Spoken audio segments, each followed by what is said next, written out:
Welcome to my channel. If you've just bought a Peugeot 308 in a T9 body, chances are you're wondering what engine oil to use. Naturally, if you have the most popular 1.6 HD engine with 120 horsepower, I've got some good news for you. Today, you're going to get the answer to that question. Let me give you a bit of background. For about a week, I reviewed and read everything I could about engine oil. Before starting up, about the technology, various aspects, and in short, the more research you do, the more you start to delve into it. The more you investigate, the more questions you'll have, and you begin to dig deeper. So after much digging, I found this interesting document. This guide explains in simple terms what you can and cannot use, specifically for our Peugeot. If you don't have much time and you're interested in a quick answer for a 1.6i diesel engine with 120 horsepower, the manufacturer itself recommends the engine oil Total Quartz.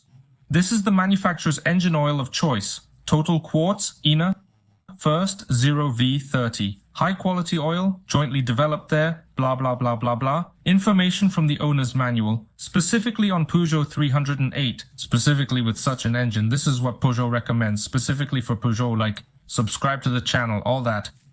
For those who still have a little time, let's go in order. I'm not going to pretend to be really smart, but if this video is watched by people who don't understand anything at all, neither in tolerances nor in viscosity, then I'll explain a little, just a tad.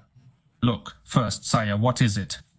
This is viscosity. There are two digits, for example, 0V30, where 0 is the number corresponding to the brand for cold engine start for the motor oil. The lower the number, the easier the cold engine starts, everything's clear. A30 is the number corresponding to the hot engine start brand. 0V30 can be used in the range from -45 to +45 degrees. Here's an important point. The brand of engine oil does not denote characteristics which could occur due to aging, contamination, and wear and tear. For example, the specs of 5V30 oil won't necessarily be higher than that of 0V30 oil, and vice versa. In other words, these numbers just tell us if it's water or jelly, to exaggerate, of course. To put it in perspective, where 0V30 is water and 10V40 is jelly, figuratively speaking. In other words, these figures don't tell us anything else. So far, so good. Next, it's important to understand the kind of country we live in. Relatively speaking, it's unlikely. In Norway, we would use the same oil. So, all countries are divided into three groups, A, B, and C, where A are countries with temperate and cold climates, B are countries with difficult operating conditions, and C are countries with very difficult operating conditions. And I've always thought that the countries of the former Soviet Union would probably be B. But no, Ukraine is Group A, Belarus is Group A. Kazakhstan is Group A, Georgia, Latvia, Lithuania, they're all Group A. For those interested, China, Chile, Kyrgyzstan are included in the tricky conditions. Unexpectedly, the USA and a range of other countries. Really difficult operating conditions, Thailand, Vietnam, Venezuela. Link in the description if you're interested. Have a read. Alright, we've made that decision too. Next, oil recommendations based on the car brand. Who's not clued in? Suddenly, French-designed engines were installed in a large number of vehicles. The branding is just a bit different, but that's how it is. Mitsubishi and Toyota don't really interest us. If you didn't know, some models also had French engines installed. But alright, we're not talking about that today. Let's move on. We find Peugeot, specifically DV engines. Our engine code is DV6FC. So according to this table, if you live in countries of Group A, Ukraine, Belarus, your oil viscosity is 0V30, with a proprietary tolerance PSA B712312. Whether it's total or not, it doesn't make a difference. The most important thing is viscosity tolerance. Let's suppose you live in a country of Group B.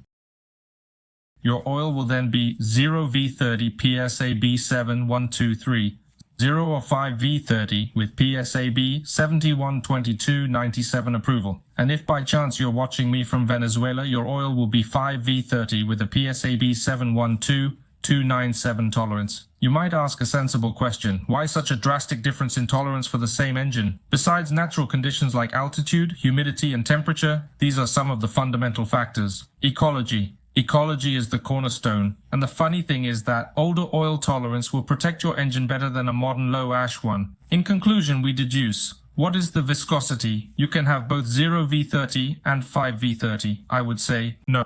Finding oil with a viscosity of 5V30 and a PSA tolerance B712297, at least in the Republic of Belarus, is simply impossible. So, your choice is 030 PSA B712312. Fortunately, the choice is quite wide, but you have to pay for the environment. Nothing you can do about it. Okay, let's move on. Many people, for various reasons, cut out the environment, jam everything, both mechanically and programmatically. What should they do? Let's go back to the original source. Look, there's a table like this. What do we see? Specification of ASEA norms. Namely, if we assume that we no longer have an environment, then we don't take into account the last two columns. Okay. PSA we recently saw, they are all tailored to the environment, but we are no longer interested in it. I would say ASEA C2, C3, C4, or C5. Here's our choice, right? Not really. The fact is that these numbers for an engine without ecology mean the following. C5 is bad, C4 is better, C2 is more or less, if you don't understand where I get it from, confirmation of my words, even Peugeot itself put 1+ in front of oils with the letter C. Opposite ASEA A3B4, it put 2 pluses, which means good protection.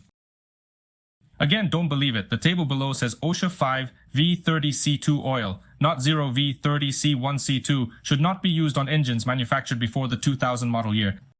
I understand that the 1.6 HDI may be old, but it's from 2004, if I'm not mistaken. But that's not the point. The point is that the new modern, low-ash oil for older DV6FC engines is essentially an old, albeit slightly upgraded engine.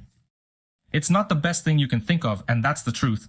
And if you don't have any environmental reasons, then it's foolish to use low-ash oil. Okay, I've probably already overloaded you with numbers, letters, and all sorts of complicated information. Believe me, this could be discussed for a very long time. Bottom line, question and answer. I brought over a car from Europe with a DV6FC engine rated at 120 horsepower. Your choice is either Total Quartz and Neofast 0 V30, which is what Peugeot itself recommends. But this is not necessary. It is purely marketing, or an oil with a viscosity of 0 V30 with a proprietary PCI B712312 tolerance. Under the same conditions, but you live in a Group B country, your oil is 0 V30, PSA B71 2302 or 5 V30 with PSA approval B712297. If you're watching me from Kuwait, your 5V30 oil with PSA approval B. Question number 2. The car is the same, the engine is the same, but the ecology is cut out. Your oil can be any diesel ASEA A3B4 with a viscosity of 5V40 with PSA B71296 approval. Now, you might be wondering, where does the 5V come from?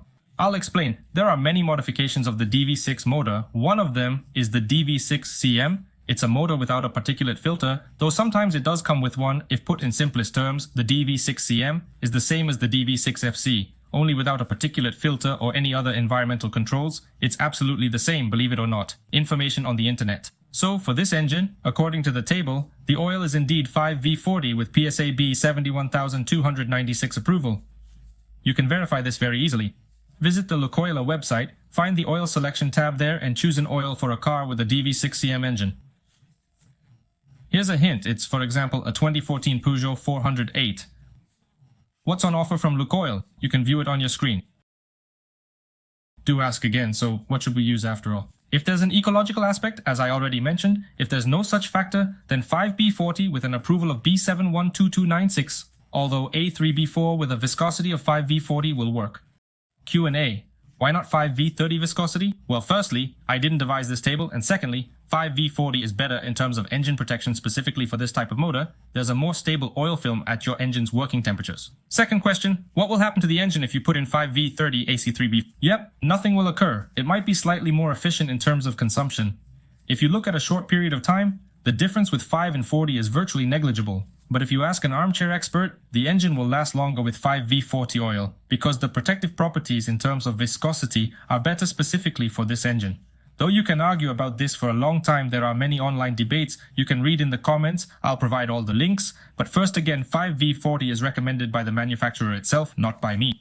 Third question, what do I personally fill up my car with? Twice I have filled it up with Zig X7 Diesel 5V. Yes, there's an A3B4 approval, but it's not the correct viscosity. The last time I filled up, I apologize to my subscribers, was with Lukoil Lux, synthetic APC and CF5. Here the necessary viscosity as well as the OSI B3 requirements, and even the PSA B712296 approval is needed.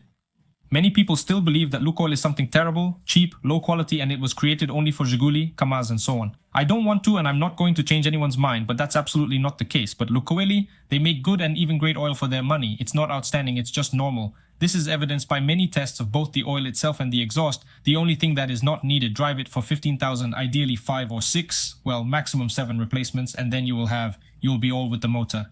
Excellent. At least everything that depends on the oil. I understand that it is not fashionable to praise Lukoil. I understand that there are a lot of brands that exist, also excellent oils, but as a rule, they are more expensive and there are no oils at all. There are no guarantees in the originality of these oils, and this can be argued endlessly, but counterfeiting is real a lot.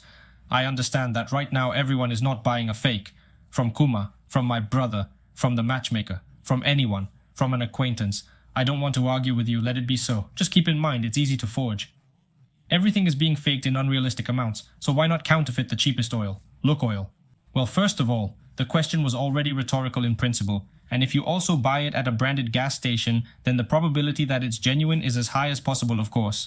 Naturally, you don't need to listen to me, do as you see fit, double-check all the information that I've given, and what normal person would generally recommend pouring Lukoil into their engine. So that's it for today. Thanks to all for watching. I'm looking forward to a heated discussion in the comments. Bye.